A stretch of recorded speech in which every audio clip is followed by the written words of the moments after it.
The assimilation process meant encroaching, eroding the English cultures and implanting the French culture.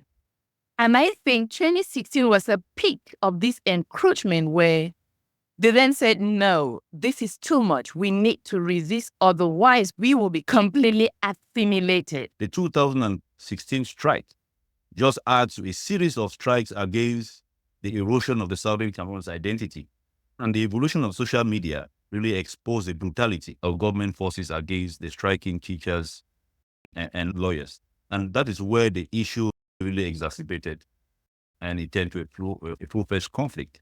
It started with machetes, not even guns, before it grew to where we are today. So I'm looking at this crucial moment where government failed to negotiate, and government has repeatedly failed to negotiate with several opportunities that has been given to the government, not listening to the voice of the people.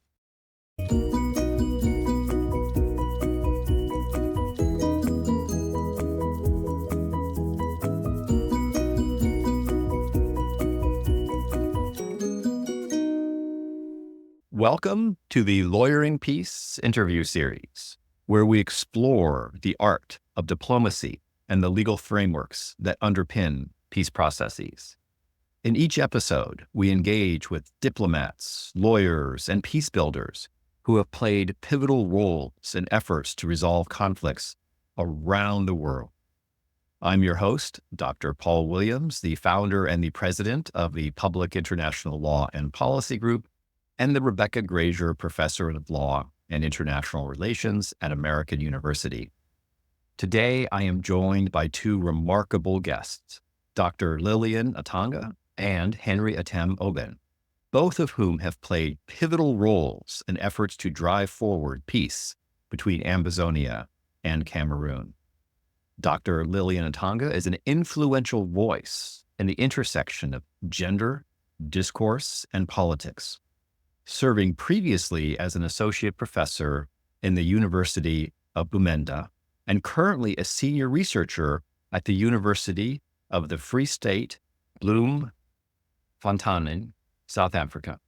Lillian was also a key figure in the Southwest Northwest Women's Task Force, a powerful coalition of women-led civil society organizations dedicated to championing peace and rebuilding social harmony in southern Cameroon.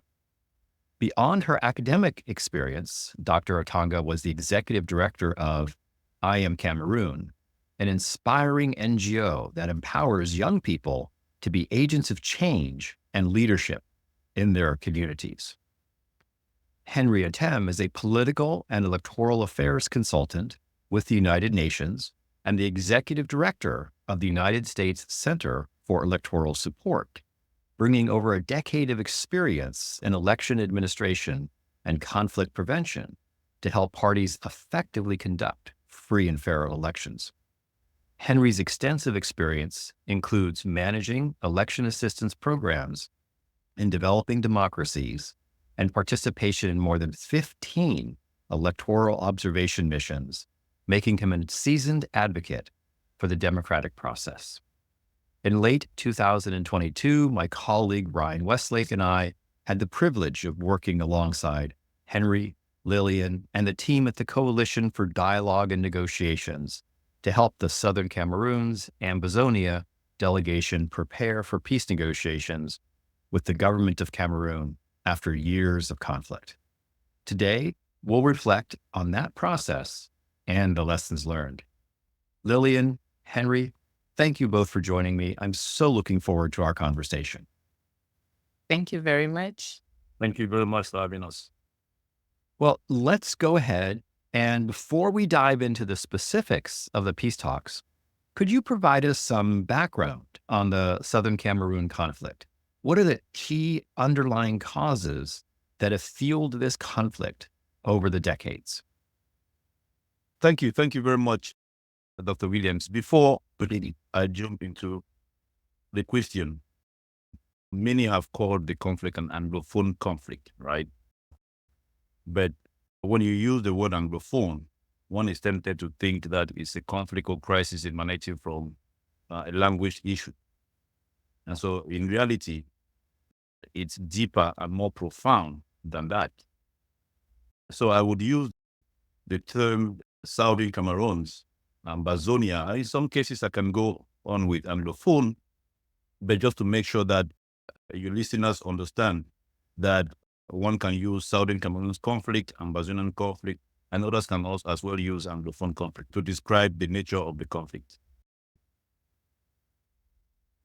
The underlying cause of the conflict is the attempt to assimilation of the people of the Southern Cameroons. I will use the words of the President Biya himself while he was in Paris, into an identity different from theirs. You can talk about the systems, you can talk about the processes and the way of life, from education to judiciary to governance to freedoms and rights. So those are all attempts at peaceful dialogue with the government of Cameroon were made by reputable Southern Cameroonians without any response of the government. So carrying arms was seen by some as the best alternatives after the brutal response by the government forces during a peaceful protest led by teachers and lawyers in 2016. Lillian may add a little bit of flesh into that. Well, at a deeper level and at a more visible level to the ordinary people, these discriminations manifested themselves in educational systems where the English-speaking Cameroonians, who are Southern Cameroonians, differently from Anglophone Cameroonians, found that their system of education, which is British-based, following the colonial rule, is completely different from the Francophone system of education, which is French-based. And the imposition of the French educational system, not just in terms of curriculum, but the language in use in educational systems was a problem. And a lot more French-speaking Cameroonians were teaching in the English-speaking Cameroons in language which was approximative English and sometimes French to children who were supposed to be speaking English and learning in English. That became a big problem. And from a personal perspective, I moderated pre-2016 on a lot of teachers' meetings complaining that their children are being taught by French-speaking or Francophones in a language that wasn't English. At a legal perspective, that was also very visible in the different legal systems where the Anglophones were using the common law and the Francophones were using, I don't know what law that is. But then the encroachment of the different legal systems was a problem. But then this did not happen only recently in 2016. These problems were problems that had been planted at the beginning of the Republic, a republic which was initially the British Southern Cameroons with a system that was brought in from when they were still in Nigeria and being administered by Britain into the French Cameroons to a French system that was an adoption of the French, as in France, system of education and legal system.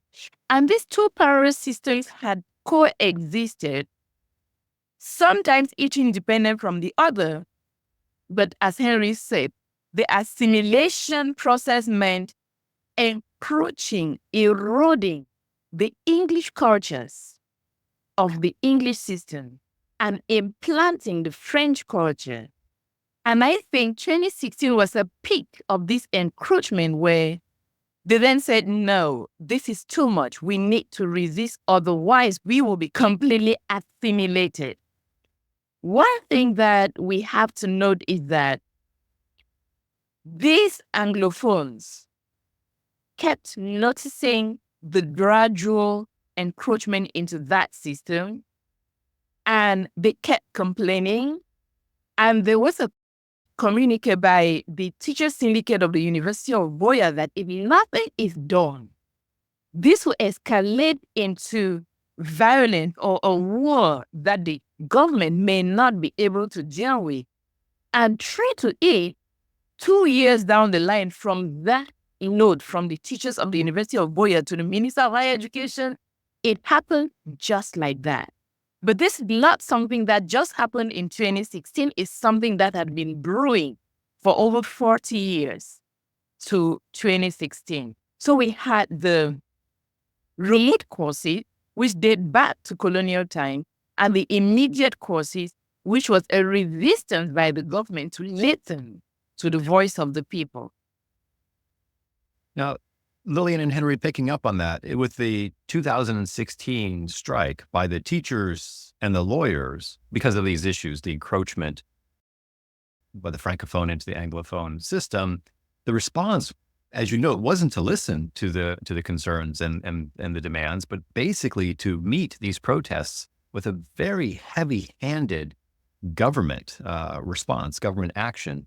Can you walk us through that time period of 2016 and how that government response galvanized the formation of separatist movements advocating for a heightened degree of internal self-determination or external self-determination in the form of an independent Ambazonia or Southern Cameroons? Let me say this: separatist propaganda, right, and groups like the Southern Cameroon Youth League already existed before 2016, but were not armed to engage in fighting. So you have leaders like Ebenezer Akwanga, who was the leader of the Southern Cameroon Youth Movement, was arrested and jailed on grounds of inciting secession way years before 2016. He escaped from jail. He succeeded in escaping from jail and got through Nigeria to the US and advocated for the use of arms as a means to compel the government to engage in negotiations. I mean, and that was way far before 2016. So the foundation of an armed struggle was already in place. But let me take you through some historical facts that informed the outbursts in 2016. In 1960, the Republic of Cameroon gained independence and was admitted into the United Nations. 1961, Southern Cameroons was voted to gain independence by joining the Republic of Cameroon. I'm using the word Republic of Cameroon, and you will definitely see where it reappears again. And when that happened, that was on condition that a federal system would ensure self-governance and preserve the identity of the people of the Southern Cameroons. In 1972, the two-state federal system, West, that represented the Anglophone Cameroons, and East Cameroon, that represented the French-speaking part of Cameroon, was abolished through a referendum, in what many say was the beginning of the assimilation process, because many felt it was in violation of the provisions of the federal constitution that permitted the change of the form of state. So most of the big corporations in the Southern Cameroons were closed, from electricity supply to road construction and others. And the name of the country was changed from the Federal Republic of Cameroon to the United Republic of Cameroon. Now, 12 years later, that was 1984, President Biya, through a decree, changed the name from the United Republic of Cameroon back to the Republic of Cameroon. The name the French part of Cameroon had when they gained independence in 1960. And so many thought that that was the erosion, the disappearance of the existence of the Southern Cameroons. And so this was further viewed as erasing Southern Cameroons or West Cameroon. And as a result, a renowned Southern Cameroonian lawyer from Ngodi Dinka argued that the decree invalidates the agreement in 1961 between the two entities. He advocated for the restoration of the independence of the Southern Cameroons and gave the name Ambazonia in 1984. So many only knew the name Ambazonia after 2017, but in real fact, that name existed since 1984. And so that was around 1992 during the third democratic wave, the first multi-party elections were held. And it is believed that the opposition party led by an Anglophone, John Fungi of blessed memory, won the elections, but President Biya was declared as winner. There was also a general belief that based on the results declared, a Southern Cameroonian can never be president because the government would not allow that to happen. That also increased the level of resentment among Southern Cameroonians, that they don't see themselves belonging to that country. Now, in 1993 and 1994, respectively, in Buea and Bamenda, you had notables. The All Anglophone Conference 1 in Buea and the All Anglophone Conference 2 in Bamenda. But key to the resolutions of those conferences was the request for a two-state federation, back to a two-state federation. And they were categorical about advocating for separation if a dialogue about the federal system was not held. So the armed conflict 22 years later, right, was a culmination of several failed attempts to address the issue. The 2016 strike just adds to a series of strikes against the erosion of the Southern Cameroon's identity. And the evolution of social media really exposed the brutality of government forces against the striking teachers and lawyers. And that is where the issue really exacerbated in 2017 when they were arrested, and it turned to a full-fledged conflict because the Southern Cameroon Youth League that was led by Akwanga was converted to the Southern Cameroon Defense Forces. And the Secretary General of the Southern Cameroon Youth League, the now detained Dr. Cho Ayaba, also formed the ADF, the Ambazonian Defense Forces. And from that time, we had the fighting started, heavy fighting started, millions were displaced. There was international attention on the conflict, and many of the members of the lawyers and the teachers consortium escaped to Nigeria. Former Ambazonian political organizations that existed out of the country came together to form the interim government, whose leader, Seseko Ayok Tabe, declared independence later in 2017. And so that's how it evolved until today. We still have an armed conflict still continuing. Thank you, Henrik. Lillian, would you like to add anything to that? Yes, I think one key thing now that we're talking about peace and negotiations, the many failed attempts at peace and negotiation, and I'll bring just this one at this material moment in time. When the teachers and lawyers went on strike, there was an opportunity for the government of Cameroon to negotiate and have peace. And several meetings were held to have this negotiation. And because the government kept reneging on its previous promises, the final meeting that failed and led to where we are today was held in Bamenda, in which everything collapsed. At that moment, up to that last meeting, the negotiation involved them reclaiming their identity, and separation was not part of that.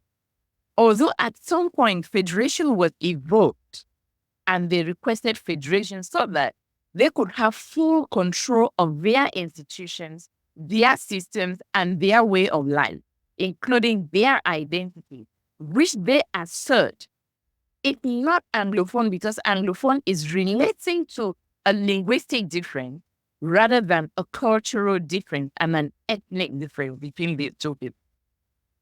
Had the government given in to the request at the crucial moment, there wouldn't have been an escalation into an armed conflict. But because it failed at that material moment, and on September 22nd, when there was a civil armless protest by the Southern Cameroonians, and the government was heavy-handed on them, bombarding them with helicopters and killing people, that is the material moment that everything starts. And they then decided to defend themselves. It started with machetes, not even guns, before it grew to where we are today. So I'm looking at this crucial moment where government failed to negotiate, and government has repeatedly failed to negotiate with several opportunities that has been given to the government, not listening to the voice of the people. Lillian and Henry, oftentimes the government now, bearing in mind what you've just said, will say, oh, we had a 2019 national dialogue. And I'm quite keen to get your views on that, because in other places that we work, a national dialogue is oftentimes seen as a panacea to the conflict or a first step in constitutional reform. And President Biya, hosted this national dialogue, claimed that the outcome was some type of special status for in his work, the Anglophone region. This didn't stem the violence. Was this simply a Potemkin effort? Was this somehow glossing over the situation and trying to pretend that momentum was being made through consultation? And what were the consequences of this failed 2019 national dialogue? Now, there are several factors that pushed the government to announce and eventually host the major national dialogue. One, the conflict was intensifying, with hundreds displaced daily after the arrest in Nigeria of the leader of the Ambazonian interim government. Some will say abduction. And in May 18, remember that the national dialogue was announced in September. But in May 2018, you had an area formula meeting, right, hosted by the United Nations Security Council on humanitarian issues, and putting the government on guard on the consequences of an eventual humanitarian catastrophe. In July 2018, there was a U.S. congressional delegation that visited Cameroon and urged the government to engage in dialogue to end the conflict. And in September, of course, President Biya called for a major national dialogue. I guess there was also a joint AU, Commonwealth, and Francophonie delegation that was also planned to visit Cameroon in November of that same year, 2018. So it was easy from events to say the government was looking for a safe route to stay away from international scrutiny or pressure, or legitimize authority over the situation and prove to the international community that actions were being taken to address the problem. Whether that was done in good faith or not, the execution of the major national dialogue fell short of its organizational and operational expectations. And of course, the outcome could not have been accepted by the Ambazonian political groups. The consequences of the non-acceptance is that fighting continued and intensified around still late teen. In October, immediately after the national dialogue, there were elections, right? There were elections with a very heavy boycott from the Anglophone Southern Cameroon's regions, delegitimizing the government. The outcome of the elections by not even just participating. There was below 10% participation in those regions. So that's also proof to show that the national dialogue did not produce the kind of results that they expected. The major part of it was that the armed groups, of course, did not accept the outcome of the national dialogue, even though the government continues to implement the resolution of the dialogue. Go ahead, Lillian, if you'd like to provide some additional context and thoughts on the national dialogue. If I may add my perspective to the major national dialogue, like you said, a Potemkin effect, both the organization and the operationalization of the dialogue, I think the government was actively aware of how it will run and the outcome. First, the invitations, who was to participate in the dialogue. They invited the Cameroonian diaspora. True, they invited some of the leaders, but with a precedent that the other leaders have been jailed. It was known that the others cannot take the risk of returning to Cameroon for a dialogue, knowing that they also risk being jailed. which therefore means, as the separatists call it was going to be a monologue. The question is, was a dialogue between the government of Cameroon and the citizens of Cameroon, or the government of Cameroon and the southern Cameroonians who are complaining? Who was the dialogue with? It was not well defined, although national dialogues are supposed to be with the whole country. But what was the problem that was being addressed? That wasn't clear. And that was also evident in the agenda of that dialogue. Certain topics were admitted, other topics were not admitted. Everything was controlled by the government. It was a top-down dialogue. It was not a bottom-up dialogue. It was very elitist. And any other people who were not elites were carefully selected and groomed to act. I would say this is my analysis. With such a staged and a crafted dialogue, evidently the outcome was predicted, which means the government knew exactly what they wanted. They were staging to the international community that they are carrying out the dialogue, not an intention to solve an internal problem. And drafted the resolution of the dialogue, I believe, before even the end of the dialogue. And these resolutions have served as a foundation for any other attempt at dialogue and negotiation, and any attempt at moving away from those resolutions is not accepted or tolerated by the government, even if they are not very overt about this, which therefore means that the government has, I believe, again, that they have very specific outcomes they need, which are independent of the desires of the people, which I think would have been what they are looking for. What do the people want, and how can we negotiate with these people for there to be peace? An absence of negotiation with the people therefore cannot result in peace if there is no inclusion of the grassroots in any dialogue. So basically, they held a national monologue, and now they've used the outcome resolutions to framework or constrain what solutions might exist. Between 2020 and 2022, this conversation, to a degree, moved to Geneva with the Swiss government through something called the Geneva Initiative, attempting to mediate the conflict. Now, according to commentators, the progress was slow and fragmented, in part given the variety of views among the separatist groups and those representing the Southern Cameroonians, and deep skepticism from the Cameroonian government. But can you describe a little bit for us the Swiss peace process and share your thoughts as to why it failed? Yeah, the Swiss government announced in June 2019 their readiness to facilitate dialogue between the warring parties, and appointed, I think, an Ambassador Gunter Bachelet, as principal mediator or facilitator for this dialogue. And there was kind of an acceptance from the grassroots, right? A cross-section of the Ambazonian groups also accepted to be part of that process. A few, of course, including armed groups, did not accept, but they were en route to accepting should the government demonstrate an engagement in the process.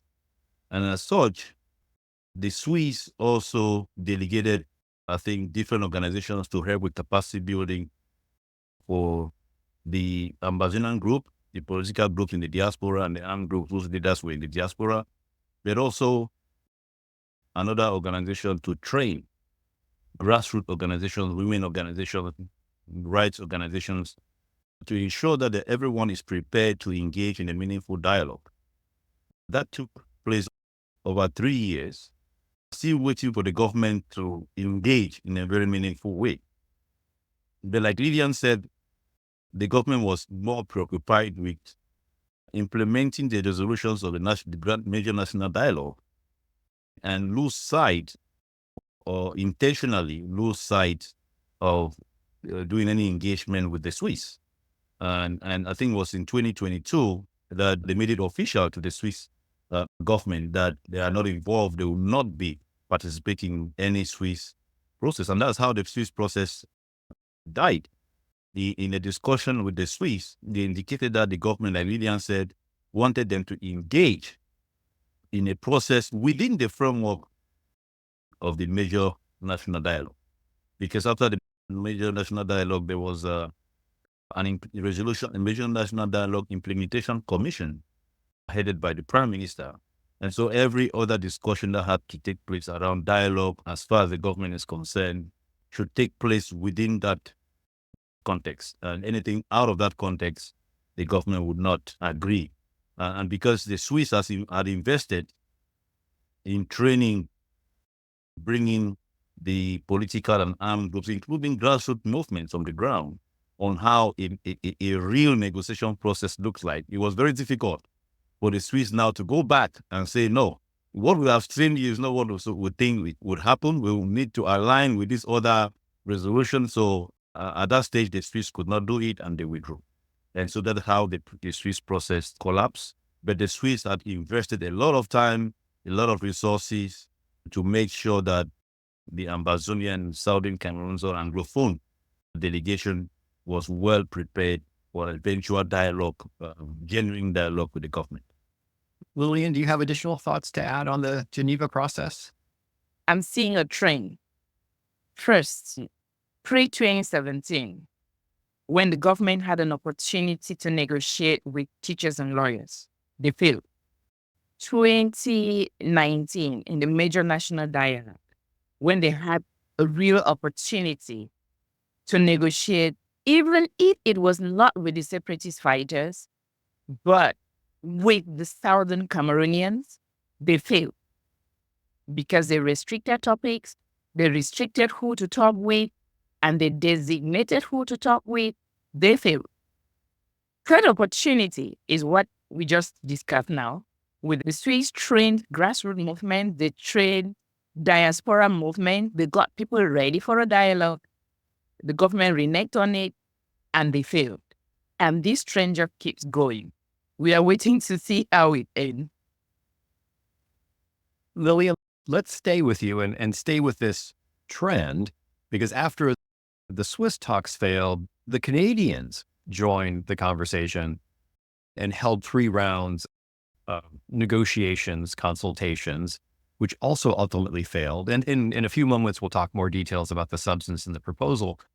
But how did those Canadian talks fit into this trend, which you've just... Prior to the Canadian trend, when the international community kept asking questions, the government of Cameroon kept saying, we don't know who to talk with. And that became a real big excuse because then the Southern Cameroonian organizations, they got, in quotes, fragmented as described by the government. And then they thought there was no one to stick with. And our organization, the Coalition for Dialogue and Negotiations, was very instrumental in threading through these fragments. I see use fragment in quote. Through different engagements, one-on-one engagement, group engagement, we took them to Canada the first year, 2021, and then the second time, 2022. And they started working together, and they know that they have a unity of purpose.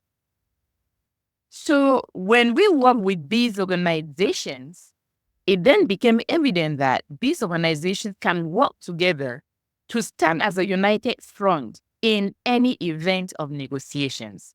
And Canada happened. But then when Canada happened, Henry was a central figure from the organization that worked with the government of Cameroon and the government of Canada. And Henry has deeper insights into this from a first-hand perspective. And I'll allow him to speak to that. Henry, over to you. Thank you, Lillian. First, we are told that the Prime Minister, head of government of the Republic of Cameroon, initiated the Canada talks. And it is fair to say Canada and Cameroon have excellent relations.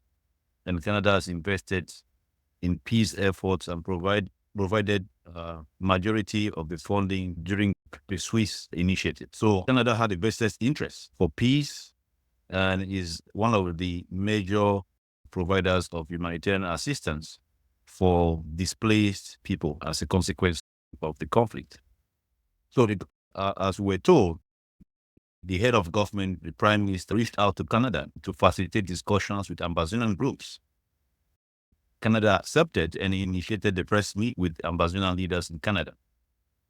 Remember, this was coming at a time when fighting was ongoing, disruption of service delivery, the absence of government officials in almost all royal communities in southern Cameroon, threats to schools, continuous abuse and death of civilians, which undermined the efforts by the government to bring back normalcy.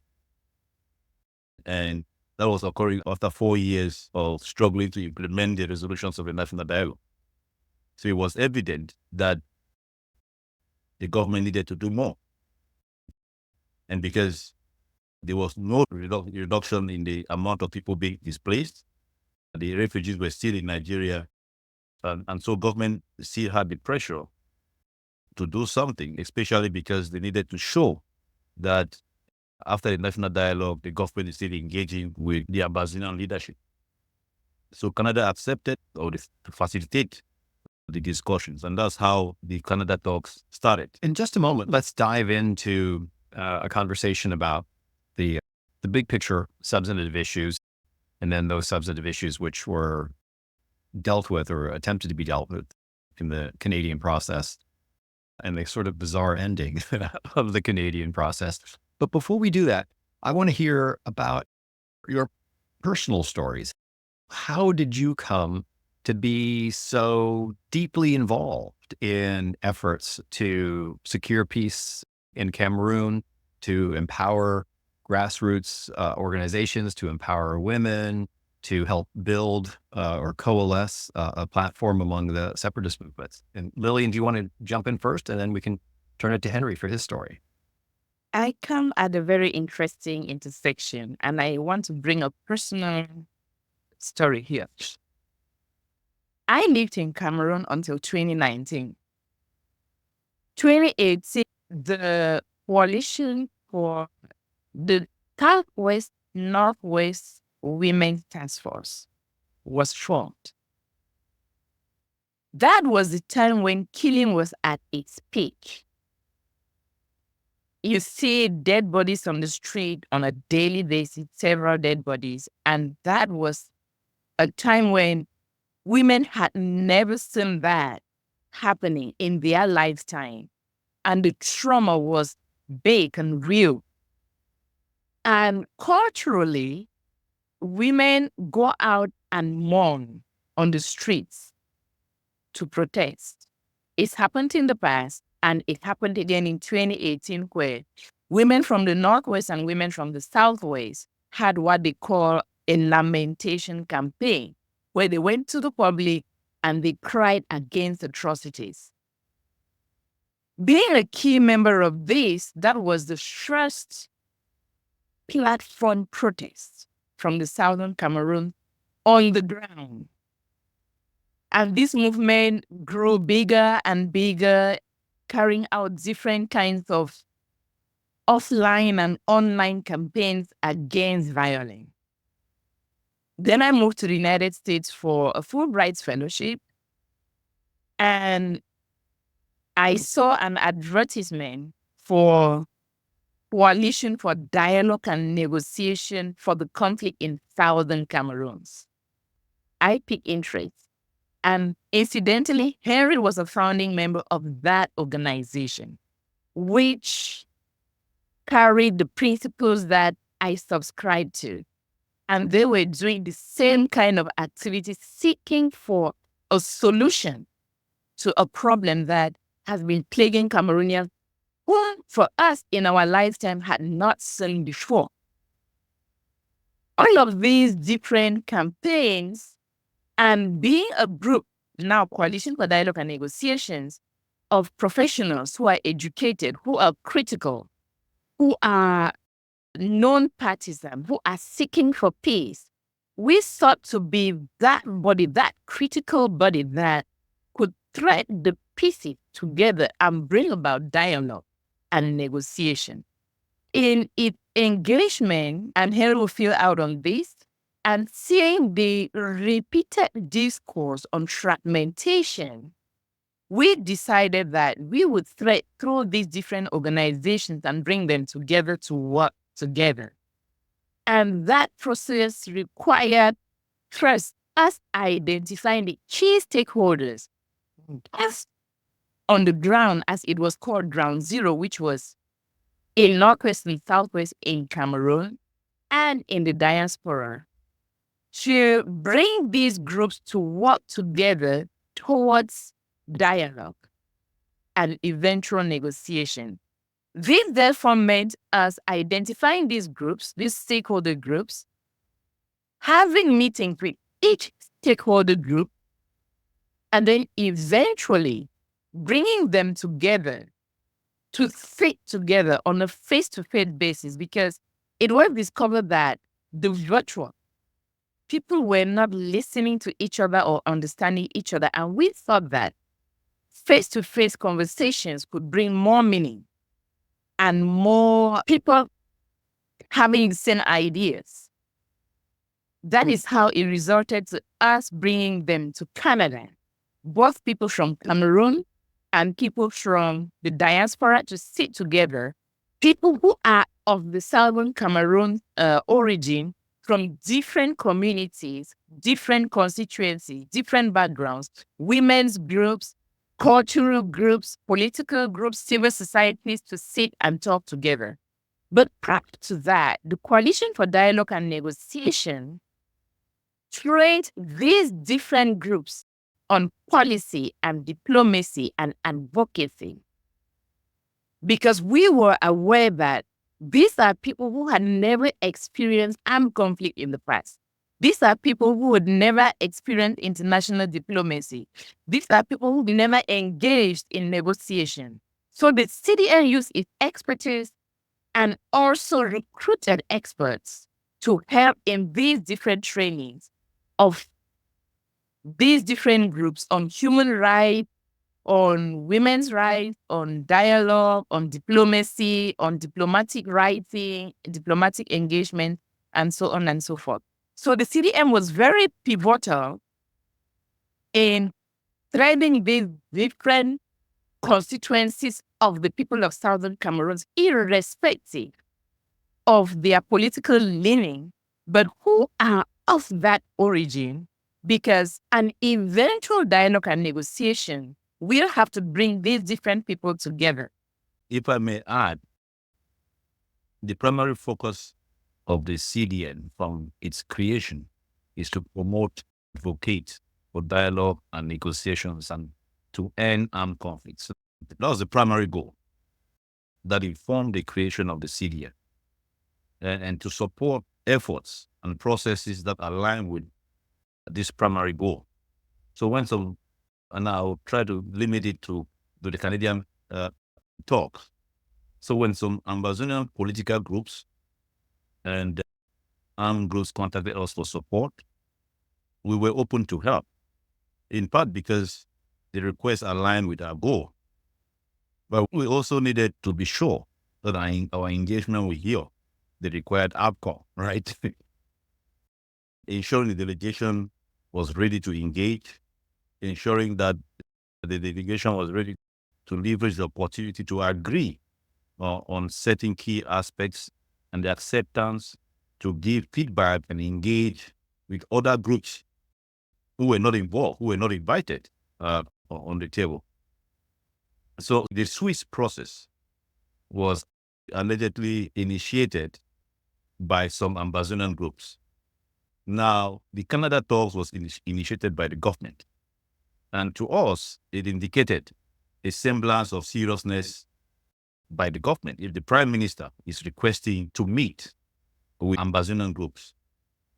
For one thing, there was a consensus around Ambazonian groups that if they needed to meet with the government, they wanted to meet with the government in a neutral ground and with a reputable country as a facilitator.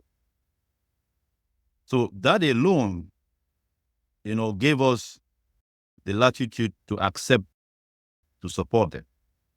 We had no funding and had to figure out how to contribute to help these groups.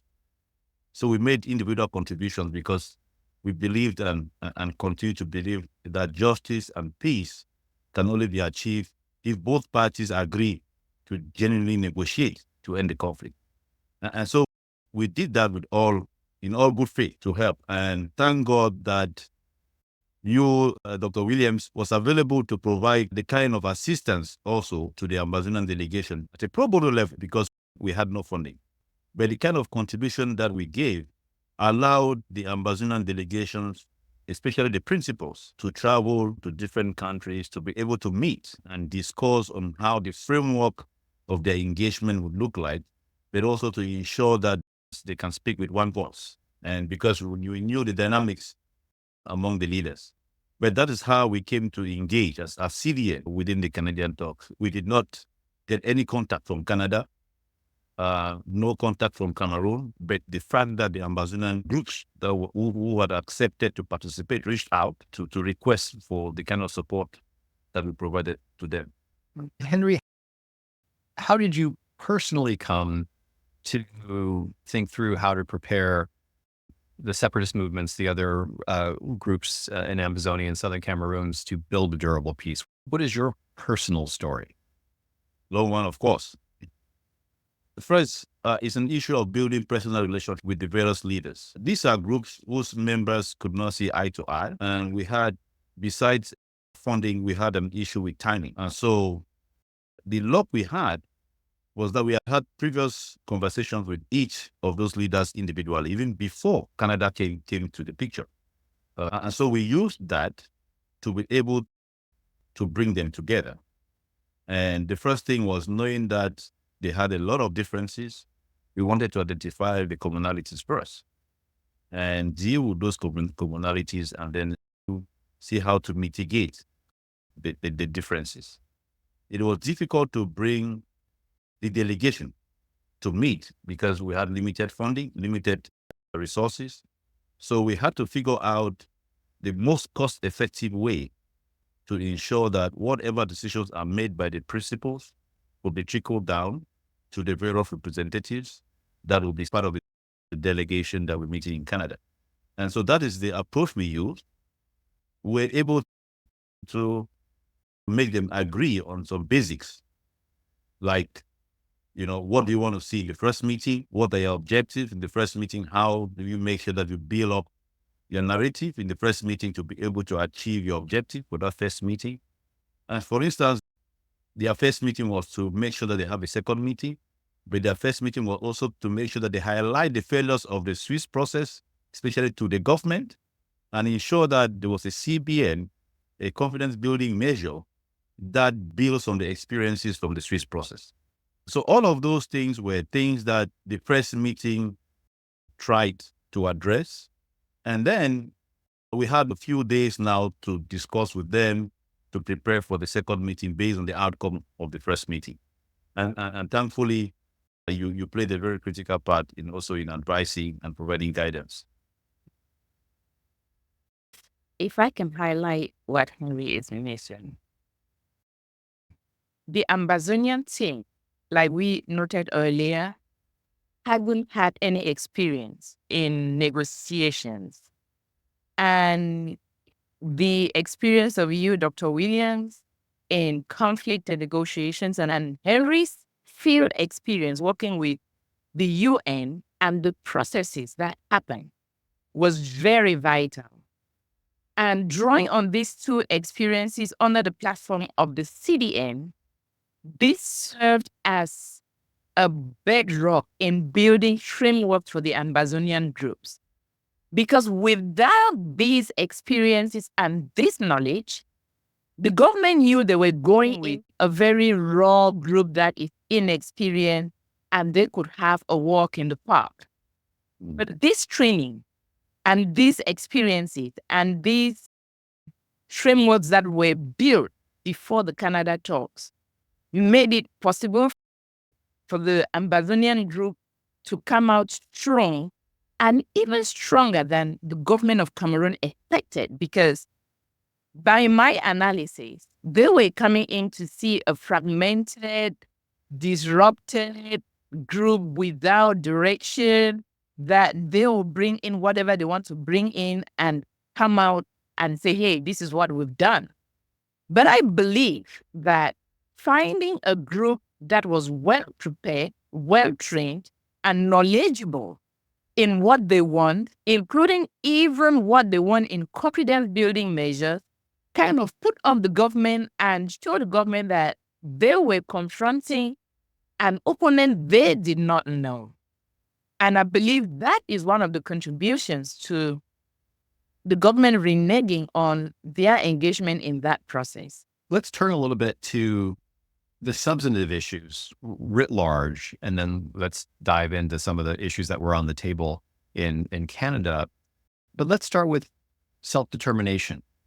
When the Ambazonians, the Southern Cameroonians, are thinking about self-determination, obviously there's an eclectic array of views, but can you walk us through those views? Regional autonomy, refederalization, independence. Where do things stand in terms of what the movements are thinking in terms of what would build a durable peace in Cameroon? Yeah, it is very difficult without a referendum to clearly point out the absolute position of a people faced with different alternatives. There are some who believe that federalism is the better alternative. There are a few who still believe on the special status, but based on a survey conducted by the late Cardinal Christian Toomey of Blessed Memory, his survey indicated that about, if not 69, 70% of over 1,000 respondents voted to support separation, and including a survey conducted, and still on Cardinal Toomey's survey, it was predominantly people on the ground and the forms of Southern Cameroonians that took part in the survey. The CDN also conducted a survey. I think it was over 75% who also wanted independence, right? Separation. So, and that has been consistent in many of the surveys that have come after. So it is fair to say at this point that the majority prefer separation. Now, on the other hand, the government wants every discussion to be limited and aligned with the outcome of the resolutions of the major national dialogue, and seems to be very unwilling to engage in any discussion out of the framework of the resolutions of the major national dialogue, making it very difficult for any facilitation or any mediation to move forward. And it is our belief that whatever happened before the government rejected the Canada talks also aligned with this principle of the government. Whatever negotiations, be it UN, be it US, if it doesn't align with that, it will be difficult for the government to agree. If not, they may engage in the preliminary stages, but later on drop again if they feel that it doesn't align. Then also, there are also deep issues within the government that also cause those disalignment to occur, especially when it comes to talks, be it the Canada talks or the Swiss talks. Lillian, would you like to add to that? Yes, it is imagined by several members of government that with the human suffering that the people of Southwest and Northwest regions or Southern Cameroons have gone through in the hands of separatists, they will have a tendency to lean over to the government and no longer require separation. Without any very recent survey, I believe the results will not be any different from those of Cardinal Toomey and those of the CDN. Why do I say so? The reasons that led to the conflict have not been addressed by the government of Cameroon. For example, if I take the Bilingualism Committee that was created, one of the very early institutions created to resolve some of the issues that were raised, that institution has not been effective in any way in solving issues of language, which include sending information to the English-speaking region in French when they really know that these are people who speak English. Issues of inclusion of members of these regions into major positions in the government, issues of the language of law, the language of the police, the language of the military, and many other things that were the root causes of the armed conflict. So I thought that quashing the people rebelling against the government or the separatists is saying that people within these regions want to stay in a united Cameroon is a wrong assumption. Another thing government did to give the autonomy, to say they have the greater autonomy of the Northwest and Southwest, as they put it, and putting it into law, there is no material or effective visibility of that autonomy of institutions because everything is still central. If we take, for example, the taxation system, the taxes still go to Yaoundé. The regions still do not have a budget that is their budget that they raise from their taxes and they manage. All decisions are still centralized. There is no autonomy in view. It's autonomy on a document which is not being implemented or at least not visibly seen by the people as a practice of greater autonomy by the people of the Northwest and Southwest. So even though the government may have used military force where some of the violence and the strikes within the region and the resistance, it is just choice rather than a consensus with the people who still feel the pinch of what caused the problem in the first place. There'd be no resolution of any of the causes, at least not practically. It may be on paper, but not practically. So the question is the absence of the resolution of the causes of the conflict going to impact the form of the state requested by the people then and now?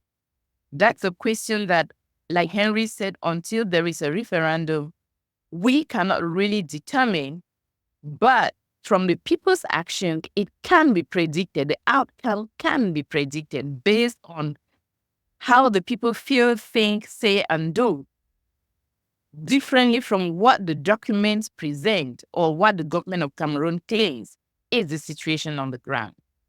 If Southern Cameroon, Ambazonia were to move towards independence or a heightened degree of autonomy, and if there was a solution, so to speak, what role would security sector reform of the government play? And what would DDR, demilitarization, demobilization, and reintegration play for the separatist groups? If somehow magically there was sufficient progress in the peace process, what are the parties thinking in terms of security sector reform on the part of the government and DDR on the part of the separatists? I know it's a little early to start talking about that, but just curious what the thoughts are out there on that. Yeah, it is general knowledge that DD instituted as part of a peace package, right? But that was not the case with the creation of the DDR in Cameroon immediately after the major national dialogue. President Biya announced the creation of DDR immediately. That was in November 2018 to allow separatist fighters, ex-separatist fighters and ex-Boko Haram fighters to go to the DDR. But as of today that we are having this conversation, there has not been any real impact. And because we're still having fighters going into the DDR and leaving the DDR and going to the field to fight. And the Canada, those could have been an ideal avenue for the parties to discuss security reforms had the government remained engaged, right? Ambazonian political groups and armed groups were ready to engage in these discussions. Who were out of these preliminary discussions had voiced their willingness to engage if the government had shown genuine interest. Unfortunately, that did not happen, and we do not see that happening in the nearest future. But of course, Amazonian groups were already discussing issues around security reforms and how a practical DDR would look like. should those aspects emerge in the course of their engagement during the Canada talks. But that did not happen. And hopefully, if there's an opportunity for such engagements, Ambazonian groups, I think they are well equipped to engage with the government on that. Well, just to dive in a little more specificity, when the Ambazonian groups conceptualize DDR, are they thinking transforming the armed actors into police, into a regional army, into a military entity that is somehow integrated as a large unit into the national army, or there's many different ways and shapes that DDR, or turning in the weapons and going back home. And I don't know, Lillian, if you wanted to jump into that, or Henry, you wanted to keep the theme going. Yeah, in principle, those thoughts were shared, right, and discussed generally. But the specifics of those discussions were not agreed by all the parties, by all the various Ambazonian delegations, leaders who were present when those discussions were being held. But it's something that they are aware of.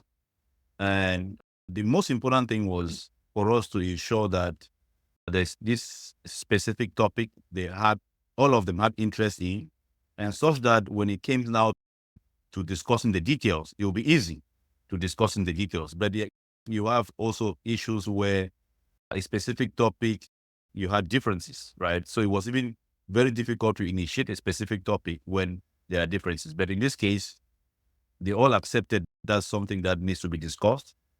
And so the details of that topic is something that they were all interested in having. Lillian, go ahead. Yes.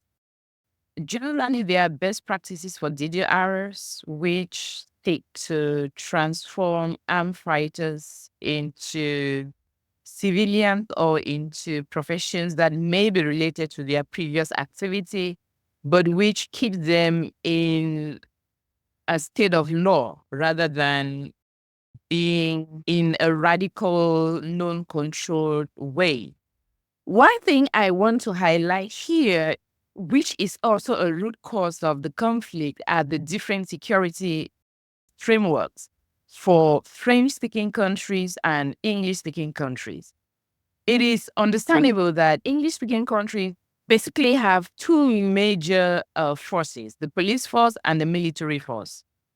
And the police force is generally civilian-based, and then the military force is for wars and armed situations. But then the French systems have one which is the gendarmes. And in the context of Cameroon, the gendarmes are not a very friendly force. They are a hated force. And within the context of the Anglophone, it is a brutal force which is not civilian friendly. So a discussion of security frameworks post-conflict will start to look into how these different forces work within a civilian context and a post-conflict context, away even from the DDR. Given that the Anglophones already have their own armed forces, which are more on the military side rather than on the police side, the Anglophones will want to see a situation where the civilian police is more friendly, more Anglo-Saxon, I use that word in quotes as well, oriented, rather than the French style of policing, which is very heavily armed and does not treat the civilian in the way that the British systems treat civilians.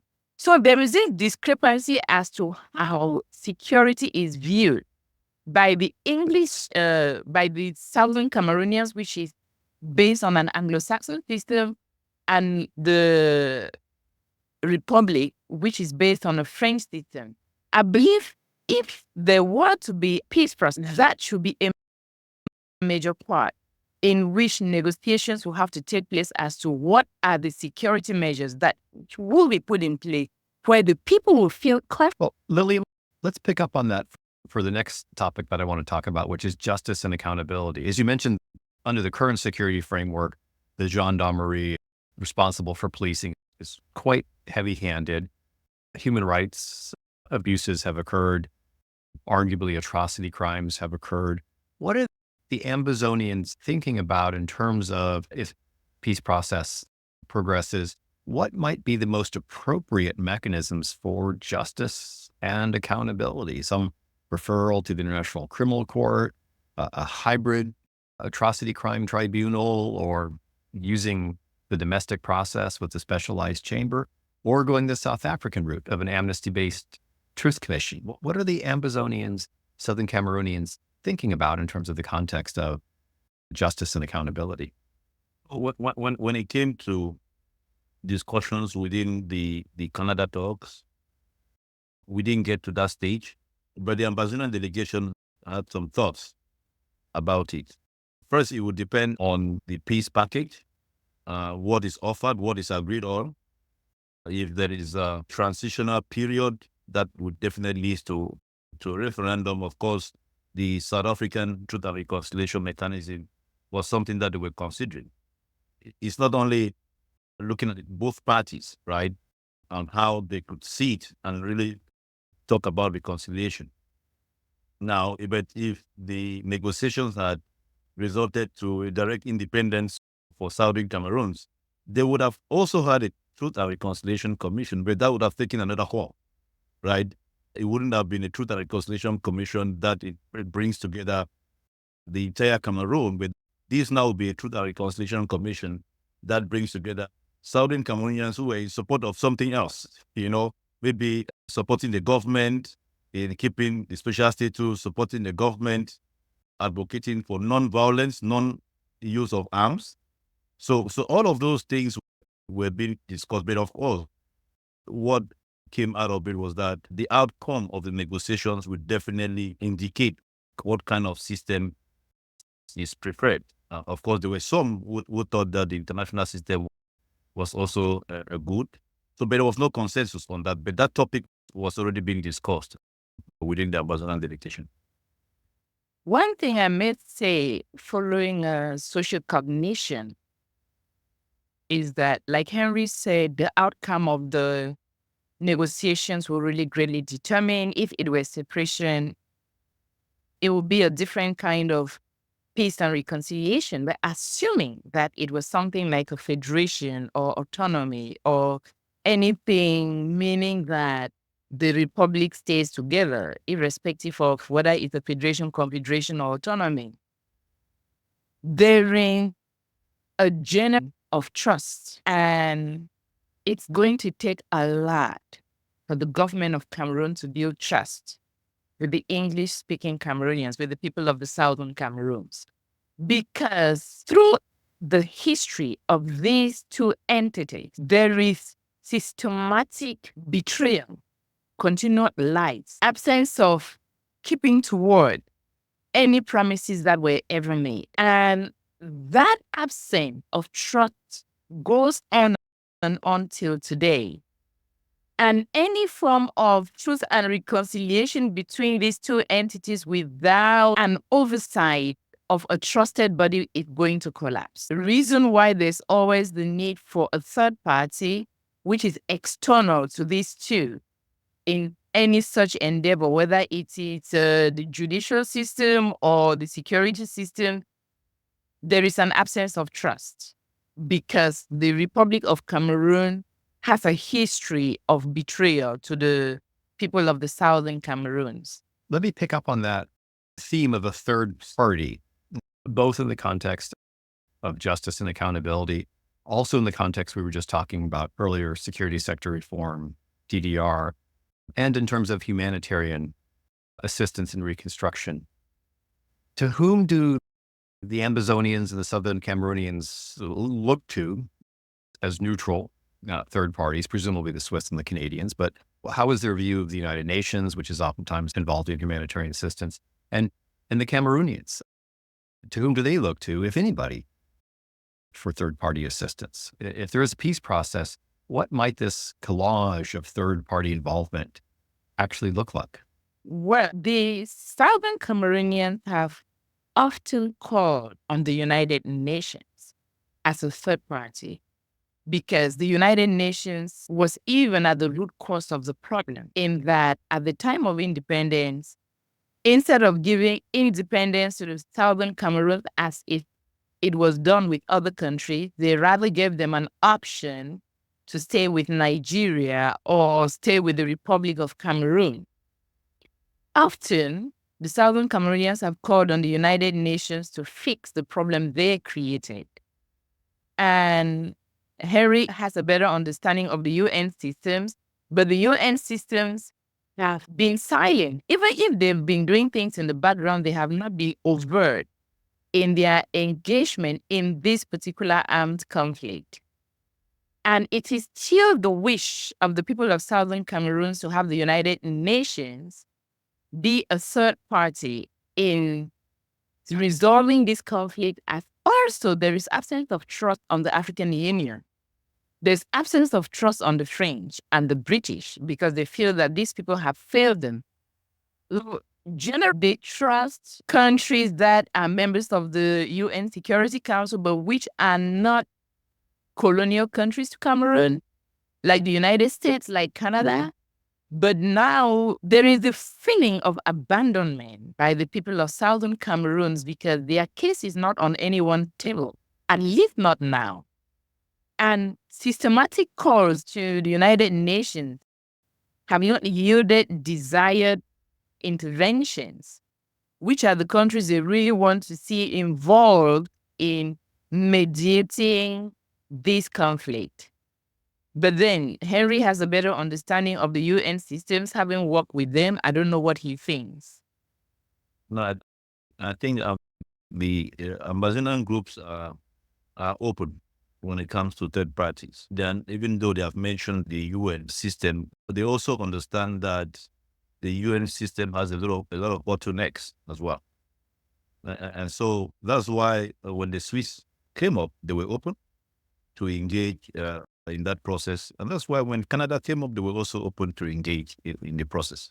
But I think from lessons learned, they would, as I've been told, they would prefer a multi-country facility process just to ensure that there's more pressure on the parties to be able to engage, able to implement the agreements that they will eventually reach. So to the best of my knowledge, having discussed, especially within that process, with the various leaders, and after the process collapsed, the lessons learned that they would prefer a multi-country mediation effort, such that guarantors ensure that, especially the government of Cameroon, based on history, commits to the process and is able to implement the agreements that are reached during such negotiations. Thank you for listening to episode 1 of our 2-part interview with Dr. Lillian Atanga and Henry Atem Oben. Join us as we continue this fascinating conversation in episode 2, where we discuss the recent Canadian-led peace talks, exploring what worked, what didn't, and what it'll take to secure lasting peace in Cameroon. We'll see you there.